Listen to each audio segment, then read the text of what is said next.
What is going on, my Habibis? Welcome back to the show. Let's just chill today because after the success from yesterday's video, I don't even have to do anything with my life anymore, okay? I don't need a job.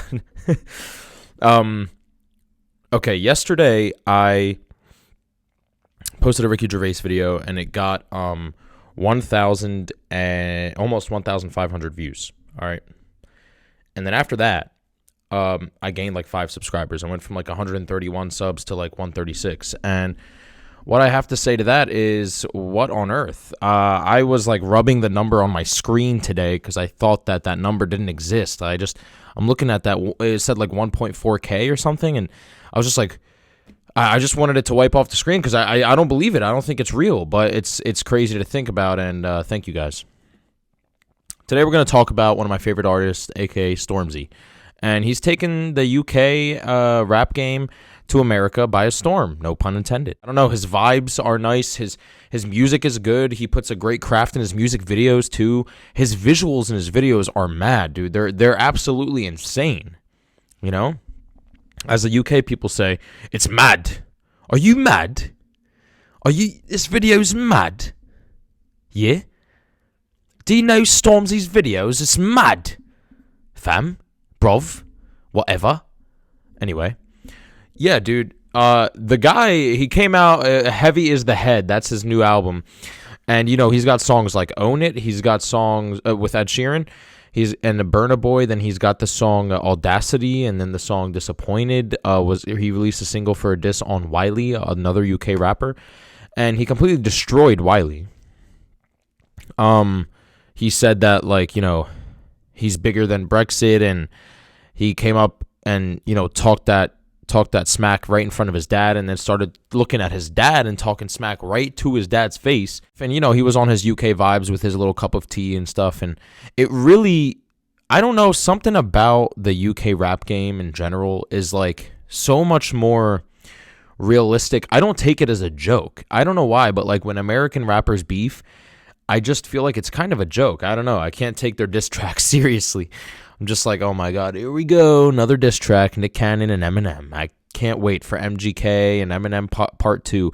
But the UK rappers sound like they're going to murder somebody in their song. Like their voices are so deep and their beats just sound like a murderer.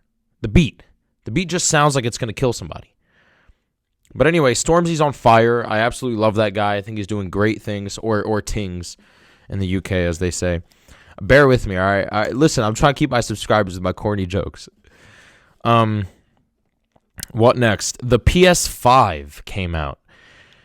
The announcement came out, and, conveniently, just around the time that the new Xbox came out. What I have to say about this is, I don't really know at this point what they're gonna do. I don't understand. I was even looking at like the features and the things that can make this one different than the other one structurally and stuff like that, and how is it more advanced? And truth is, I really don't know how it's more advanced. I'm not even kidding. I couldn't find one thing other than it saying that the graphics are better, or like the software is a little more quicker. And I feel like we've gotten to a point when it comes to video games, it's like, hey, what are you doing?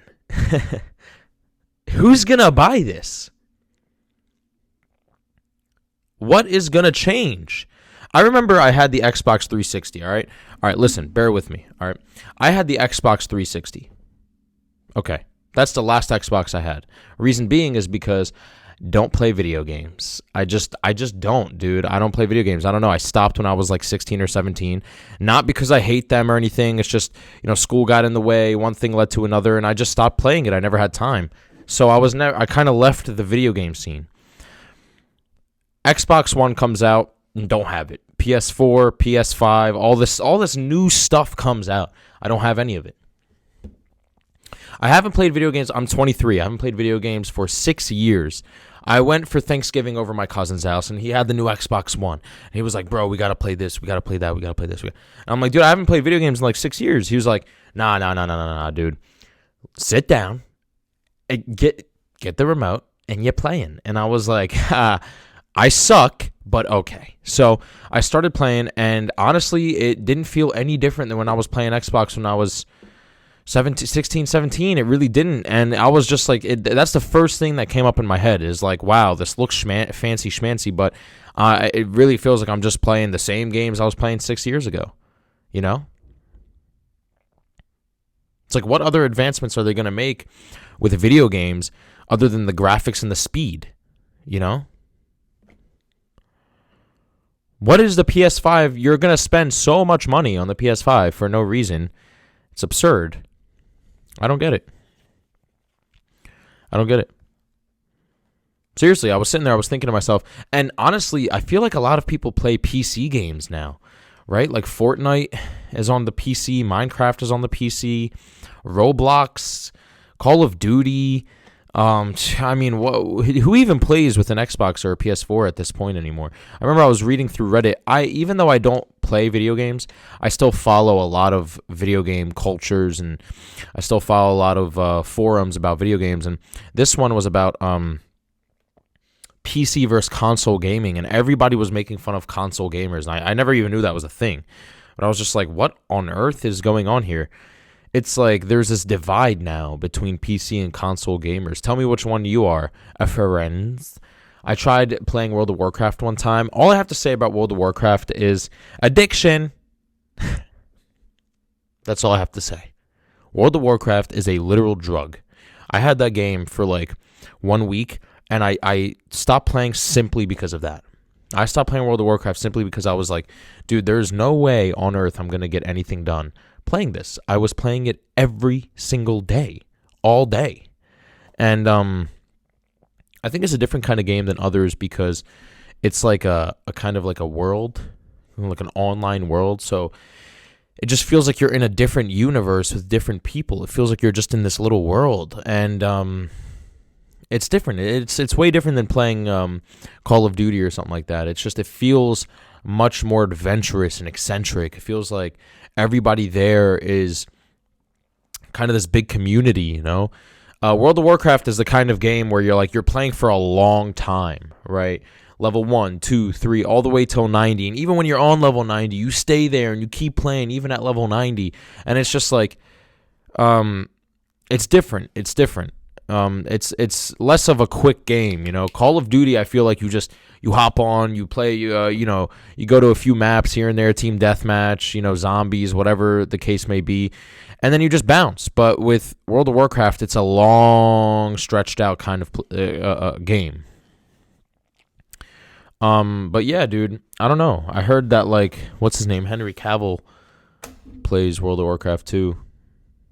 For some reason, I feel like Joaquin Phoenix looks like a guy who just loves video games. I don't know. I could see him playing PC games all day. He was at the Golden Globes yesterday. I remember I was reading on a Reddit today. It was like, Joaquin Phoenix was cranky. Cranky. That was the complaint, that he was cranky. This man was playing a mentally ill, borderline anorexic man, and the biggest complaint was that he was cranky. I would have been flipping tables, dude, if I had to lose 70 pounds and act as a mentally unstable man for the whole entire week. I would be extremely upset. I would not like my life at all. So the fact that he even, was a little bit cranky, that in itself is an achievement. I think that was insane. So, I mean, good for him, dude. Joaquin Phoenix looks like the kind of guy who reads a lot of books and plays a lot of PC games. Who reads books? I don't know. When was the last time I've ever read a book? I used to be obsessed with Harry Potter, but I have no clue when the last time I read a book was. Here's the thing about books. I feel like graphics have gotten so insane in today's world that we don't need books anymore. I know that sounds crazy, but when I was younger, I used to read books all the time because I never really had a visual perception or perspective on Harry Potter or Percy Jackson was another one I used to read. All these books and all that stuff, you never had great cinematography for this kind of reading. And now the graphics and the effects of these movies are absolutely insane, dude, to the point where you're just sitting there and you're like, do I even need to read the book anymore? You know, do I really need to read a book about this? It's right in front of me. Imagine if they made Avatar. Remember the movie Avatar with those blue things? Imagine if they made that as a book. All right, let's say it was never a movie, it was a book in the 50s. You could use your imagination, right? There was no movie about it. Even if there was, it was horrible graphics. You would be comparing it the whole time. You would say this is nothing like the book. Now, take that same book and bring it to today's world and release the movie at the same time. Tell me who's going to read the book versus the movie. I'll wait. I'll wait. Just like Wentz's injury. I'll wait. Yeah, dude, I don't know. I feel like books are getting less and less popular because shows are getting much more advanced. They're much more accessible. Netflix, this, that, and the third. Everybody's occupying themselves with their own personable shows that are really easily accessible, such as Netflix, Hulu, Disney Plus now, and stuff like that. I don't know. Just my take on it. Anyway. Like, comment, share, subscribe. Please let this video reach 100 million, 1,000 million views. Like, comment, share, subscribe. Follow that Twitter like the beginning of the video. Thank you for 1,500 views in the last video. Thank you for 136 subscribers. I would have never expected this. I want this show to blow up. I want to become YouTube famous. Yeah, there, I said it. Other than working a 9 to 5, I want to come back home and do this, and I want to be YouTube famous. I want to get millions of subs. Is that wrong? No, it's not. And honestly, the fact that I have 136 subscribers, I went from 132 to 136 in the last day, just goes to show that consistency and patience is key. I thought of giving up the first week. If you look at my first video, I thought of giving up. I had 0 subscribers, and it's kind of hard to speak to a camera when you have like 2 views per video and 0 subscribers. It's hard because nobody's listening to you. You feel like kind of like a failure. So the fact that I have 136 subs and 1,300 viewers just makes me that much more inclined to speak to you guys. I feel like you guys are my fans. You know, I love you guys. You guys are great. So, yeah, stay in tune for the next video, and I'll see you guys later. Peace out.